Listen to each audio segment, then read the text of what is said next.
নমস্কার, আমি গোবিন্দদেব গোস্বামী। আমার গোস্বামী অ্যাস্ট্রোলজি চ্যানেলে সবাইকে স্বাগত জানাই। সবাই ভালো থাকুন, সুস্থ থাকুন, সুন্দর থাকুন, মঙ্গলময় ঈশ্বরের কাছেই প্রার্থনা করি। তো আজকে যেটা আলোচনার বিষয়বস্তু বৃহস্পতি গ্রহ সম্বন্ধিত। আমি মূলত আমার এই চ্যানেলে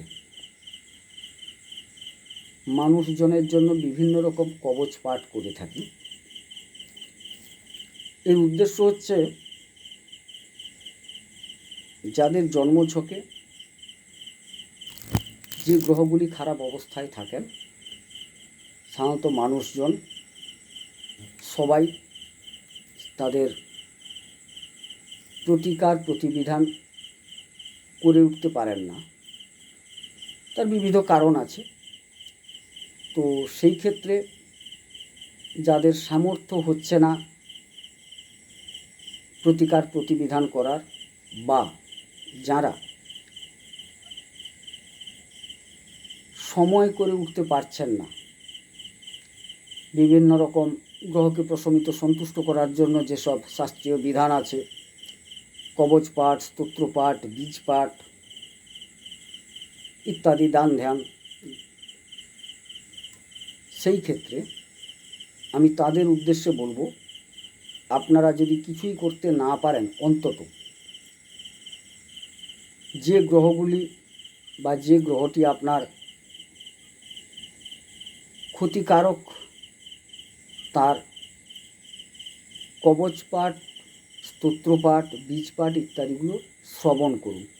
কীর্তন যেরকম, যারা কীর্তন করেন তারাও পুণ্য সঞ্চয় করেন, যারা কীর্তন শ্রবণ করেন, ভাগবত শ্রবণ করেন, গীতা শ্রবণ করেন, তারাও পুণ্য সঞ্চয় করেন। সেই ক্ষেত্রে আপনারা যদি আমার এই কবচ পাঠ শ্রবণ করতে পারেন,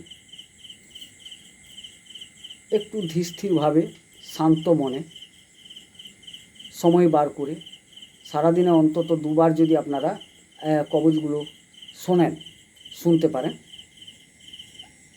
তাহলে নিশ্চিত আপনারা কিছু নয় কিছু উপকৃত অবশ্যই হবেন।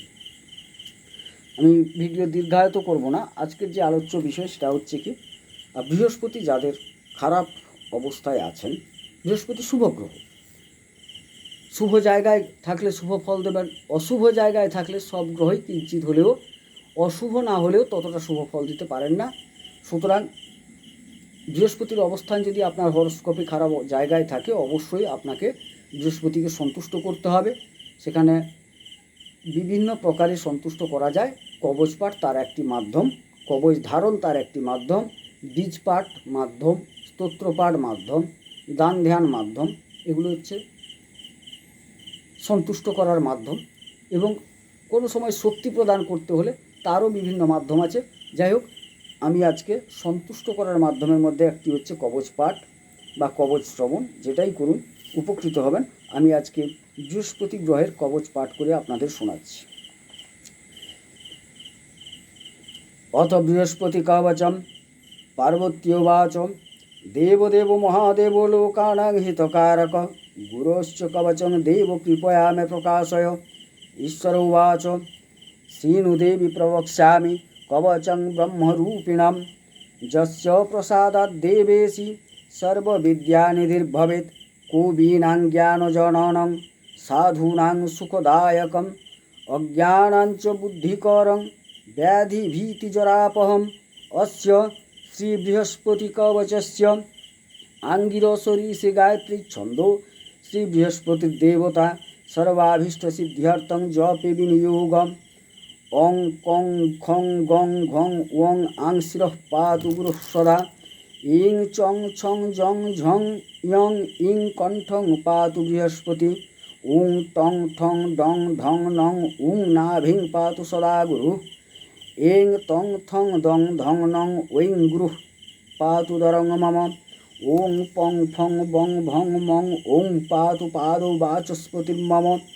ওং জং রং লং বং সং সং সং হং অহ पातु सर्वाङ्गं देवपूजितः नासाक्षि वक्षोद्बोधनं हस्तपादौ च चङ्कुटिं पादाधः केशपर्यन्तं पातु जीवः सदैव हि इति ते कथितं देवी कवचं गीप्सते शुभम् अस्य प्रपठनात् देवी कुविर्ज्ञानी च साधक इदं कवचमो ज्ञात्वा जीवमन्त्रं जपेत्तुज शतलक्ष जपेनापि तस्य कार्यं न सिद्धिदं जस्त्रिसन्ध्यं महेशानि विद्यार्थी कवचं पठेत् पठनात् वर्षमध्ये हि विद्या च विपुला भवेत् भुर्जपत्रे रोचना लिखित्वा जोस्तु धारयेत् त्रिरात्रमध्ये देवेशि बन्धनान्मोचनं भवेत् इति श्री साधु संकलनी तंत्रे बृहस्पति कवचम।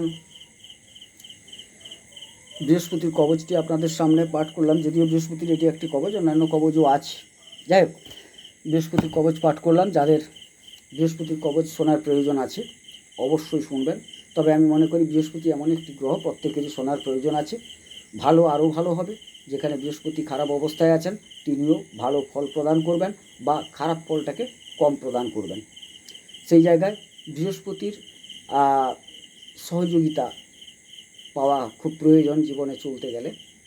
যাই হোক, বৃহস্পতিকে সন্তুষ্ট করার জন্য আমি যে কবচ পাঠ করছি সেই পাঠটা আপনারা আপাতত সারাদিনে দুবার সময় করে শুনবেন। আমার ধারণা আপনারা উপকৃত হবেন, কারণ শাস্ত্র কোনো সময় মিথ্যা বলে না। মুনি ঋষিরা এইসব যে প্রণয়ন করে গেছেন সেটা আমাদের জন্য, মানব জাতির জন্য। সুতরাং এই কবচটি শ্রবণ করুন, তাতে কিঞ্চিত হলে উপকৃত হবেন। সবাই সুস্থ থাকুন, ভালো থাকুন। ঈশ্বরের কাছে প্রার্থনা করি সবার মঙ্গলময়, মঙ্গল করুন, মঙ্গল হোক। নমস্কার।